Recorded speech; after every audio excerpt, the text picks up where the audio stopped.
Hello everyone, आज इस video में मैं आपके साथ स्क्वाट बेस्ड रिसर्च शेयर करने जा रहा हूँ।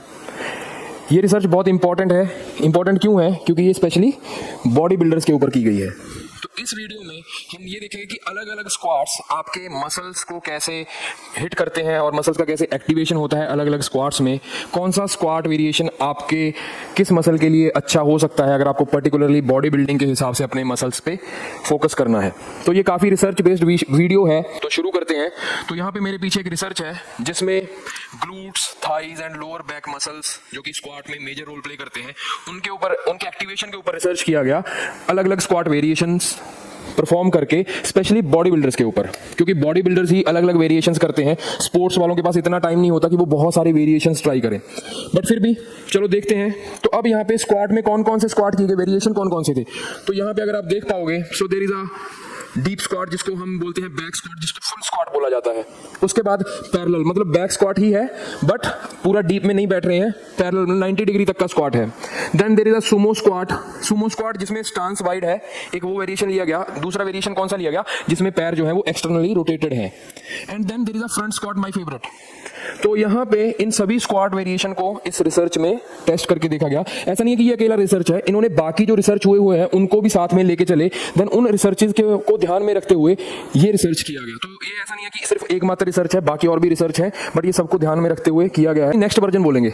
तो यहाँ पे अगर आप देखोगे अलग अलग स्क्वाट्स में यहाँ पे ग्राफ बने हुए हैं। पूरा पढ़ने में बहुत टाइम जाता है, मेरे को बहुत दिन लगे पढ़ने में, समझने में, बहुत टेक्निकल चीजें हैं, बट फिर भी कुछ चीजें जो आपको समझ आएंगी इधर ये। So here is the graph जो आप देख पा रहे हैं, अलग अलग मसल्स का एक्टिवेशन। यहाँ पे कौन सा मसल दिखाया गया है, gluteus Maximus and gluteus medius. ये बहुत इंपॉर्टेंट रोल प्ले करता है हमारे स्क्वाट में, मीडियस एंड मैक्सिमस। तो यहाँ पे हम क्या देख रहे हैं, फ्रंट स्क्वाट।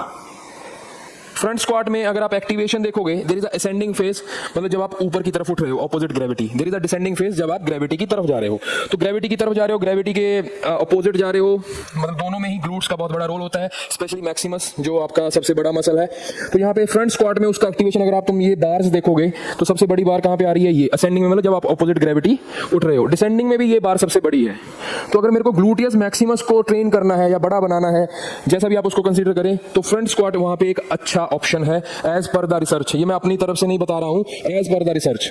मीडियस के लिए भी, ग्लूटियस मीडियस के लिए भी अगर आप देखोगे, फ्रंट स्क्वाट में जो एक्टिवेशन है वो सबसे ज्यादा हो रहा है, स्पेशली डिसेंडिंग फेज में, मतलब ग्लूटियस मीडियस डिसेंडिंग फेज में, नीचे की तरफ आप जा रहे हो तो बहुत एक्टिवेट होता है। तो ओवरऑल मैं देखूं ग्लूट्स के लिए सभी स्क्वाट वेरिएशन में से, चाहे वो फुल स्क्वाट हो, चाहे वो पैरेलल स्क्वाट हो, चाहे वो सुमो, एक्सटर्नल रोटेटेड या नॉर्मल स्टांस में, सबसे बेस्ट यहाँ पे कौन सा पता चलता है हमें, फ्रंट स्क्वाट। बट ऐसा नहीं है कि बाकी स्क्वाट्स में ग्लूट्स का एक्टिवेशन नहीं हो रहा या वो ट्रेन नहीं हो रहा, वहां पे भी ट्रेन हो रहा है। अगर मैं सेकंड बेस्ट की बात करूं तो वहां पे कौन सा आ रहा है, this one, this is the external rotated Sumo squat. अच्छा ऑप्शन है जब आप एक्सटर्नली रोटेट करते हो ग्लूटियस मैक्सिमस के लिए इन, और यहाँ पे बाकी के लिए, मीडियस के लिए ऑलमोस्ट सेम एक्टिवेशन है, कोई ज़्यादा डिफरेंस नहीं है। तो ये है ग्लूटियस मैक्सिमस के लिए। उसी तरह से अगर मैं थाई के मसल्स की बात करूँ, जो कि आपके क्वाड्स जिनको आप बोलते हो, जिसमें कौन कौन से मसल आ जाते हैं, rectus femoris, vastus lateralis, medialis and your adductor group का, जो आपके ग्रोइन में मसल्स होते हैं, ग्रोइन एरिया में अडक्टर मसल, उनमें से यहाँ पे कौन सा स्क्वाट किसको ज़्यादा एक्टिवेट कर रहा है। तो अगर मैं बात करूँ रेक्टस फेमोरस की, तो यहाँ पर भी जो आपका फ्रंट स्क्वाट है एक अच्छा ऑप्शन है अगर आपको अपने थाई के मसल रेक्टस फेमोरस को स्पेशली एक्टिवेट करना है या उसको ट्रेन करना है। उसके साथ बाकी सभी में ऑलमोस्ट सेम एक्टिवेशन है, ऑलमोस्ट कोई ज़्यादा फर्क नहीं है, ग्राफ में इतना ज़्यादा आपको बार बड़ा नहीं दिखेगा। वहीं अगर मैं बात करूँ वास्टस लेटरालिस, लेटरालिस मतलब जो आपका क्वाड थाई है उसका बाहर का जो मसल है, आउटर मसल लेटरालिस, उसका एक्टिवेशन कौन से दो वेरिएशन में ज़्यादा देखा गया, सुमो स्क्वाट में। सुमो स्क्वाट में वास्टस लेटरालिस, जहाँ पे आप स्टांस वाइड करते हो और पैरों को बाहर की तरफ रोटेट कर देते हो, एट दैट टाइम आप कौन से मसल को ट्रेन कर रहे हो, वास्टस लेटरालिस को ज़्यादा एक्टिवेट कर रहे हो। हालांकि बाकी स्क्वाट में भी वो एक्टिवेट हो रहा है, बट हम यहाँ पे बात कर रहे हैं बेस्ट की। वास्टस मीडियालिस, लेटरालिस बाहर की साइड है, मीडियालिस किधर है, अंदर की साइड। तो अंदर की साइड में भी अगेन कौन सा ज्यादा एक्टिवेट कर रहा है, एक्सटर्नल रोटेटेड सुमो स्क्वाट। तो सुमो स्क्वाट एक अच्छा ऑप्शन है वास्टस मीडियालिस के लिए। अब यहाँ पे जो फुल स्क्वाट है, जिसको आप फुल स्क्वाट पूरा डीप में हम स्क्वाट करते हैं, वो भी अच्छा खासा एक्टिवेशन करता है हर केस में। देखो ये, तो यहाँ पे आपको पता चल गया होगा कि कौन सा स्क्वाट कौन से मसल पे ज़्यादा टारगेट करता है। एडक्टर लॉन्गस जो आपके एडक्टर ग्रुप है, जो आपके लेग्स को एडक्ट करने में, जोड़ने में हेल्प करते हैं, उनमें एक्टिवेशन किस, अगेन एक्सटर्नल रोटेटेड जो आपका स्क्वाट है, सुमो स्क्वाट, वो आपका एक्टिवेशन कर रहा है। देन अगेन सुमो स्क्वाट जिसमें आपका स्टैंस नॉर्मल है, थोड़ा वाइड है, बाकी सभी में इक्वल है, बट यहाँ पे फ्रंट स्क्वाट का इतना ज़्यादा रोल नहीं है एडक्टर लॉन्गस को कि एक्टिवेशन में, उसको ट्रेन करने में। उसी तरह से आपके लोअर बैक या फिर आप there is a muscle in your back that is called erector spinae, उसमें there is a longissimus and there is a iliocostalis fiber and there is a spinal fibers. 3 तरह के फाइबर्स होते हैं यहाँ पे। इन जो स्पाइनल फाइबर्स है वो डीप में होते हैं, ये ऊपर की तरफ होते हैं, आप सुपरफिशियल होते हैं, तो इनका एक्टिवेशन यहाँ पे चेक किया गया। तो वहाँ देखा गया जो फुल स्क्वाट है उसमें आपका जो लॉन्गिसिमस मसल है उसमें एक्टिवेशन सबसे ज़्यादा होता है, और वहीं इलियोकोस्टालिस में, इलियोकोस्टालिस का जो एक्टिवेशन है वो कौन से में होता है, फ्रंट स्क्वाट में। तो यहाँ पे ये अलग अलग जो हमें जो बार्स दिखाई दे रही हैं रिसर्च के अकॉर्डिंग, तो फ्रंट स्क्वाट बेस्ट कहाँ पे बन रहा है, अगर आपको ग्लूट्स को ट्रेन करना है, अगर आपको बैक मसल में स्पेशली लॉन्गिसिमस फाइबर्स के ऊपर आपका फोकस है, या फिर आपका थाई पे रेक्टस फेमोरस मसल पे आपका फोकस है, तो वहाँ पे फ्रंट स्क्वाट एक अच्छा ऑप्शन है। अगर आपको थाई के क्वाड्स को ट्रेन करना है तो सुमो बैक सुमो स्क्वाट, आप बार को लोड करोगे बैक पे एंड सुमो स्क्वाट करोगे विद एक्सटर्नल रोटेटर और नॉर्मल स्टांस आपके फीट का, तो वो एक अच्छा ऑप्शन है। हाँ, अब हम फुल स्क्वाट की बात करते हैं। जो मेरा बैक स्क्वाट के बाद जो सेकंड ऑप्शन, फ्रंट स्क्वाट के बाद जो मेरे को पर्सनल बेस्ट लगता है, that is back full squat.